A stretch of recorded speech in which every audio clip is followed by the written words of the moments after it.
ሰላም እንዴት ናችሁ? ዛሬም ሁሌም እንደማደርገው አሪፍ ያልኩትን ፊልም ይዤላችሁ መጥቻለሁ። ትወዱታላችሁ ብዬ አስባለሁ። ወደ ፊልሙ ታሪክ ስንሄድ ፊልሙ ሲጀምር ፏፏቴ ስር ተሰብስበው የተቀመጡ ሴቶች ያሳየናል። እነዚህ ሴቶች የሚኖሩትም እዛው ፏፏቴ አጠገብ የሚገኘው ጫካ ውስጥ ነው። ሲሌ የተባለችዋ ሴት ጫካ ውስጥ ዞር ዞር እያለች እያለ ዛፍ ላይ የተሳለ ስዕል ታያለች። ምሽት ላይ ሲላና አብረዋት የሚኖሩት ሴቶች ተሰብስበው ከባላቸው ጋር እራት ይበላሉ። እነዚህ በጠረጴዛ ዙሪያ የተቀመጡ ሴቶች ሚስቶቹና ልጆቹ ናቸው። ጸሎት ካደረሰ በኋላ ይሄ ሰው አንድ ሴት ይመርጥና ምሽቱን ለማሳለፍ ይዟት ይገባል። ሁሌም ጠዋት ላይ ራሱ የሚያስተምራቸው ትምህርት አለ። ሁሉም በጣም ደስ ብሏቸው ነው ይህንን ትምህርት የሚማሩት። ሲላ ከዚህ ሰው ጋር ጫካ ውስጥ ብቻዋን ጊዜ ታሳልፋለች። ከዛም እናቴ እንዴት የተዋወካት ብላ ትጠይቀዋለች። መልስ ሳይመልስላት ጸጥ ነበር ያለው። አላይዛ የተባለችው ሴት ለመጀመሪያ ጊዜ ከዚህ ሰው ጋር ስታድር የነበራትን ትውስታ እየተናገረች ነው። ሲላ ተዉ፣ ይህንን ነገር አታውሩ፣ አይፈቀድም እያለች መሀል አንዷ ሴት ከሌላዋ በቅናት ይደባደባሉ። ሴቶቹ መሀል ሁለት ሴቶች ጥፋት አጥፍተው እየተቀጡ ወዳለበት ቤት ሲላ ትሄድና ታያቸዋለች። አንደኛዋ ሳራ የምትባሏ ተቀጪ ለሲላ አታስቢ፣ በቅርቡ ሁሉም ነገር ይቀየራል ትላታለች። ሲላም ግራ በመጋባት ስሜት ጸጥ ብላ ጥላት ሄደች። የዛን ቀን ምሽት ሲላ መሪያቸው ሌላኛዋ ሚስቱ ጋር ምሽት ላይ ግንኙነት ሲፈጽም ትመለከታለች። የሚቀጥለው ቀን ሴቶቹ ሲላን ገላዋን እያጣጣቧት እያዘጋጇት ነው። ሲላ የሚያስፈራ ህልም ታይና እንቅልፍ እምቢ ይላታል። የዛን ቀን ምሽት አንድ ፖሊስ ወዳረፈበት ቦታ ይመጣና አካባቢውን ለቀው እንዲሄዱ ያስጠነቅቃቸዋል። ከዚያም ይሄ መሪያቸው ለሴቶቹ አዲስ ቤት መፈለግ አለብን፣ አካባቢውን ለቀ እንድንሄድ ታዘናል ይላቸዋል። በዚህም ምክንያት እቃቸውን ሰብስበው ጉዞ ይጀምራሉ። አመሻሽ ላይ ድንኳን ጥለው ሁሉም ያርፋሉ። ሲላ ለመጀመሪያ ጊዜ ፔሪየድ ታያለች፣ ግን ማንም እንዳያያት ለማንም ሳትናገር ደበቀችው። እነዚህ ሰዎች እየተጓዙ መንገድ ላይ ማንም የማይኖርበት ባዶ ቤት ያገኛሉ።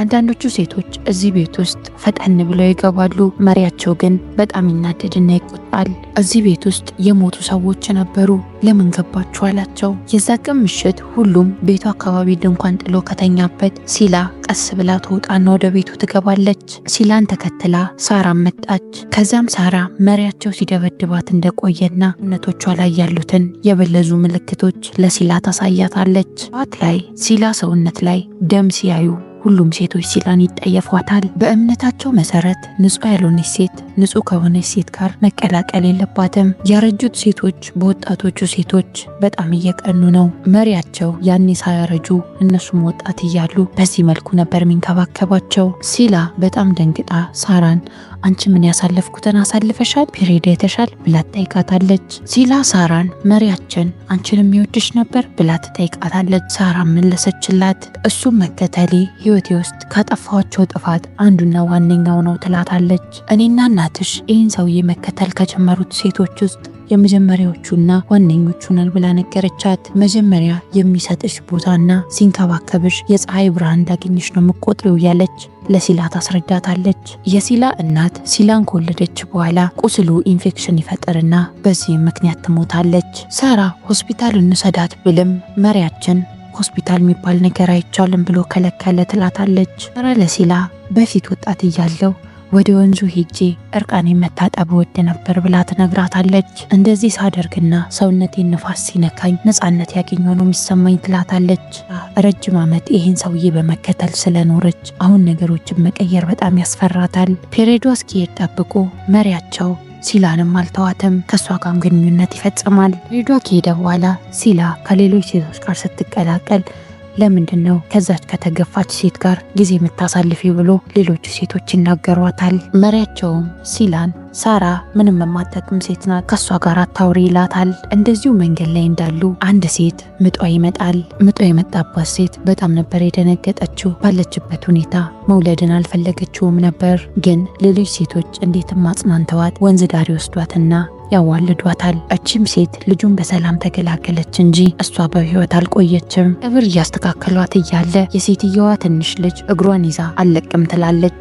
መሪያቸው ግን ክፋትና ጭካኔ በተሞላበት መንገድ እቺን ትንሽ ልጅ ከእናቷ ገፍትሮና ጎትቶ ይለያያታል። በዚህ ሁኔታ ሳራ በጣም ትናደዳለች። ሁሉም ጌታዬ ወይም አለቃ እያሉ ነው የሚጠሩት። ሳራ ግን ለመጀመሪያ ጊዜ በትክክለኛ ስሙ ማይክል ብላ ጠራችው። ምንም ሳይል የሞተችውን ሴትዮ ሰውነት ያቃጥለዋል። የሟቹታን ሬሳ ካቃጠሉ በኋላ የተወለደውን ልጅ እንድትጥለው ለሳራ ይሰጣትና ሁሉም ጉዟቸውን ይቀጥላሉ። ሳራም ልጁን እንድትጥል እንደታዘዘች ለሲሊ ነገረቻት። ሳራም ልጁን እንድትጥል ትዕዛዝ እንደተሰጣት ለሲላ ነገረቻት። ሳራም ጠንክሪ፣ እዚህ ሰውዬ ደግሞ የምትርቂበትን መንገድ ፈልጊ ብላ ሳራ የተወለደውን ሕፃን ልጅ እንዳቀፈች ጥላቸው በተቃራኒው አቅጣጫ ትሄዳለች። በመጨረሻም ማይክል ከነዚህ ሴቶች ጋር ሰፍሮ የሚኖርበትን ቦታ ያገኘ ይመስላል። መኖሪያቸውን ካስተካከሉ በኋላ ህይወታቸው ቀድሞ እንደነበረው ለሱ ተገዢ ሆኖ መኖሩን ቀጠሉት። ሁሉንም ወደ ወንዙ ይወስዳቸውና ሁሉንም ያጠምቃቸዋል።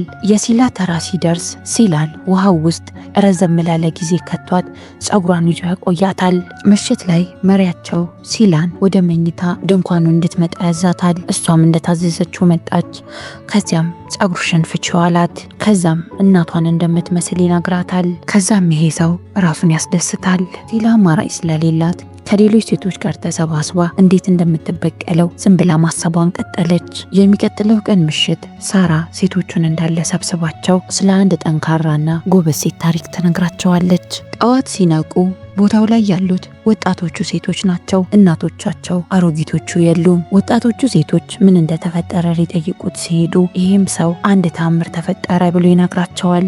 የውሃ አምላክ መጥቶ የዘላለም ሕይወት ሰጥቷቸው ነው እናቶቻችሁ ይህንን ቦታ ለቀው የሄዱት ይላቸዋል። ከሐይቁ ዳር የቀረው የሴቶቹ ቀይ ልብስ ብቻ ነበር። ይህንንም የማደርገው አንድ ቀን እናንተ ልጆቼ ደግሞ ሚስት ሆናችሁኝ ልጆች ትሰጡኛላችሁ ይላቸዋል። ሲላንም ወደሱ እንድትመጣ ይነግራትና ከዚህ በኋላ ሚስቴ ነሽ ይላታል። እሷም ሚስትህ አልሆነም ብላ እንዴትም በድፍረት ተናገረችው። እሱም በንዴት በጥፊ ይመታታል። ሲላ ጸጥ አላለችውም። እጇን አንስታ እሷም መታቸው። እዛው ሐይቁ አካባቢ ፖሊሶች ውሃው ገፍቶ ያወጣቸውን የሴቶች ሬሳ ያገኛሉ። ሴቶቹ አለቃቸውን ወይም ማይክልን ገለውት የነጻነት ህይወታቸውን መኖር ጀመሩ። እስካሁን አብራችሁኝ ስላቆያችሁ በጣም ነው ማመሰግነው። ፊልሙን ከወደዳችሁት ላይክ ማድረግ እንዳትረሱ። ይህንን ቻናል ሰብስክራይብ እያደረጋችሁ ከጎኔ እንደሆናችሁ አሳውቁኝ።